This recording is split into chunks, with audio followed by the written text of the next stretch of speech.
আসসালামু আলাইকুম। অনেকদিন পর নদীতে ভাই ব্রাদার সাথে প্রচন্ড রোদের মধ্যে গোসল করতে যাচ্ছি।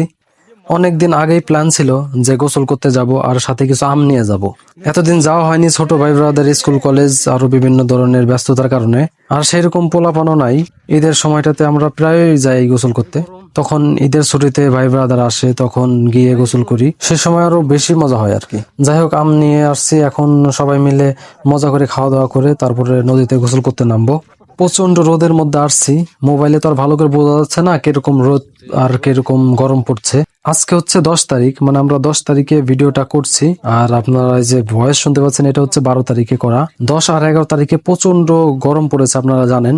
আগের ভিডিওতে দেখিয়েছিলাম ছোট আম থাকার কারণে সেরকম একটা স্বাদ লাগে নাই। ওই ভিডিওটা যারা দেখেননি দেখে আসতে পারেন। তো আলহামদুলিল্লাহ এখন তো আম পর্যাপ্ত পরিমাণ বড় হয়েছে, তো এখন মনে হচ্ছে যে পরিপূর্ণ আমের স্বাদটা পাওয়া যাবে।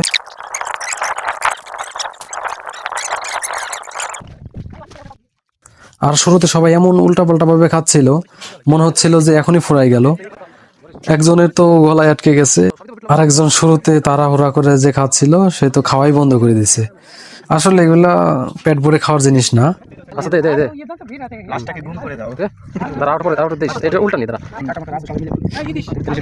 আটো সব খাই দিও না না বিট লবণ দিতেছ খাও খাও খাও খেলা দিলে কোটা দেখতে দাও। আরে ভাই দে কমালে না এ দাঁড়া দাঁড়া। নাইস। যাই হোক, আলহামদুলিল্লাহ আম পর্যাপ্ত পরিমাণ বড় হওয়ার কারণে দারুণ একটা টেস্ট পেলাম। আর আমাদের সাথে কৃষক কাকারাও শুরু করলো।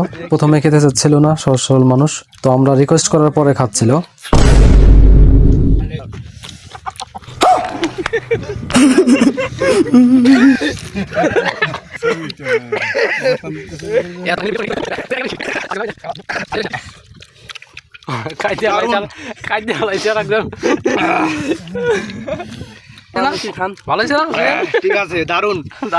তারপরে রোদের ভিতর আসলাম গোসল করবার, আম টাম খাওয়ার পরে এখন